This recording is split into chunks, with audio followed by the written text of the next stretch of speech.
dal leen ak jàmm. Témoin quotidien xëy na di témoin ne conseil présidentiel sur les hydrocarbures naka niki tey jii jàppale naka loolee naka dañ ko amal naka ab tong-tong en public gaz et pétrole le tong-tong se fera en public noonee la ko témoin yéeni kaay quotidien di ko fësale. nee na ci teewaayu majorité bu opposition société civile Macky Sall naka dina amal tey jii naka ab conseil présidentiel boo xamante ni dafa laale ak répartition maanaam séddale gi jëm ak encadrement jëm ci wàllum gestion des recettes bi tukkee rek ci hydrocarbures yi loolee naka dina tax Macky Sall daal dee procédé ab tong-tong woo xamante ni nii si penc mi lañ koy defee ñëpp teewee ko ñu bañ a am benn luubal. Walfadjri quotidien ci leneen la xëy te mooy manque de moyens bi nga xamante ni si moo ngàllu ci ndodd Aminata Assome Diatta waaye itam ci état bu Sénégal jafe-jafe naka moo tax Aminata Assome Diatta si jamono ji naka munees nañ koo méngale ak ku xam ndax munta fexe rek ba doxal ni nga xamante ni si noonu lañ koy xaar ci liggéeyam ci jamono joojee naka dundu gi cher bu yegg ci lool waaye naka gis fonk koy saafara rek moo nekk li nga xamante ni moo ko tëf. Sud Quotidien ci loolee la xëy ci wàllum dundu gu cher gi nee na daal ab garab gu naqaree wanaasu si ci njaboot gi la waaye itam njëriñu association des consommateurs naka moom si jamono ji naka ñëpp ñoo ngi koy dut baaramu tuuma ne lañ koy doy daal mateegul ko. Macky Sall ak défiam naka jëm ci investir naka ci jëm ci capital humain bi loolee naka suñu naataangooy Sud Quotidien xëy nañ ko fësal ak jafe-jafe yi lalu rek ci dundu gu cher gi ci jamono ji ci réewum Sénégal. Les Échos yéene kaay ak agropole bu sud foofee ca Adéane naka le plus grand projet industriel naka bu ñu mus a gis naka lancé nañ ko niki démb ca Casamance 103 milliards d'investissement privé 14 500 emplois yoo xamante ne direct lay doon ak impact positif jëm ci 35 000 personnes Moustapha Diop di leeral solo si nga xamante ni agropole yi am nañ waaye itam ana la tax rek ñu tànn fii nga xamante ni moo di Casamance ak retombées économiques yi nga xamante ni mun na koo jur. Réewum Sénégal kañ lay tàggoo ak li nga xamante ni moo di détournement ak njuuj njaaj Vox Populi ca la xëy nee na direction de la comptabilité publique du trésor lu tolloo 4,6 milliards yoo xamante ni si dañ ko faa détourné animal la loolee tax mu ne dik a placé en garde à vue hier ñi nga xamante ni ñoo ay ex-percepteurs yu Saint-Louis ak yu Mbàkke gannaaw plainte adjudant judiciaire bu état naka enquête na nee na pot au rose ba ñu découvert rek fa nga xamante ni si moom la ñu amal gannaaw ab audit interne boo xamante ni dal nañ koy def te ka amal li ñu mel naka di waa direction du contrôle interne wala déet le quotidien yéene kaay moom violence yi am ci université yi ca la xëy leçon yi nga xamante ni docteur Oumar Dia moo ngi ko doon joxe nee na daal ñoom dañoo mal placé moo tax mënuñoo jox leçon kenn ndax condition de travail yi nga xamante ni moom la ñu dund ci université yi moom dafa jéggi daw ci jamono ji nopp bu ko dégg rek loxo daal gémmiñ loolee tax naka violence yi du mës a jógee ci université yu Sénégal bés bi le jour naka di 4 ci 5 milliards yi nga xamante ni moom la ñuy détourné foofee ca trésor public ñaari agent arrêté nañ leen Le Soleil yéene kaay xëy dikk rek ci kàddu Ousmane Diagana naka mooy vice président bu banque mondiale kàddu yu Macky Sall naka laay kañ nee na am na discours nga xamante ni yëkkati na ko dal na xel ci jëm ci gaz bi nee na dal mun nañoo continuer que di am xel mu rafet ne Sénégal moom moo ngi ci yoonu développé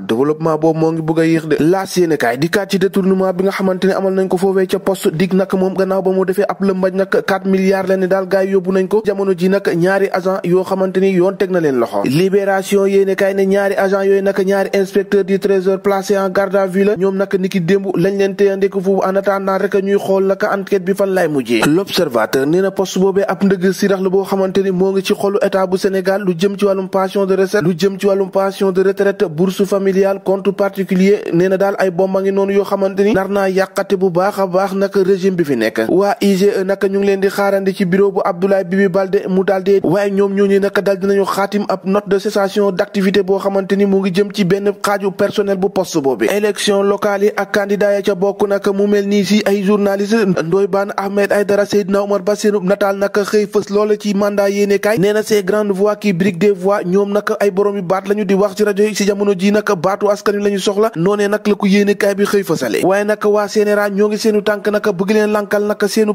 soobu googee leen rek lañ mën a def nu soobu si politique bi te bàyyi rajo bi en attendant waaye naka lu mu ci doon lu ne ñoom ñooñee naka di ay journaliste ak animateur nangooguñu loolu élection locale yooyu nag lu jëm ci wàllum trahison di wor naka këréel bi am naka si investiture ak liste parallèle yi Sonko naka àdduna jëmale ci ay militants nee na léeg-léeg nag dañuy bëgg a xeex ñoo xamante ni est-ce que sax ñoom ñi koy xeex rawuñu leen loolee tax naka mu artu bu baax ay militants lii quotidien ak élection territoriale yooyu naka si jamono ji naka ñoom ñëpp nag ñoo ne tekkaaral di xaar laataa ñuy soobu ci campagne bi jëm ci élection locale yi ana li waral rek boobule taataaral tribune yéene kaay naka ca primature bala xëy ak numéro 2 Macky Idi en embuscade loolee la xaatim ci xëtam bu njëkk ndax Idi mi munta doon naka futur premier ministre bu réewum Sénégal tàggat yaram suñu lamb yéene kaay nag kàddu Aziz Ndiaye naka mi agent bu Lion bu Guédiawaye di Balla Gaye 2 moom nag si jamono ji la mu xamle moo di Boy Niang 2 moomee nekkul priorité bu Balla Gaye kon Boy Niang na wëri feneen ñoo ko déggandoo jàngin jëf ba ëllëg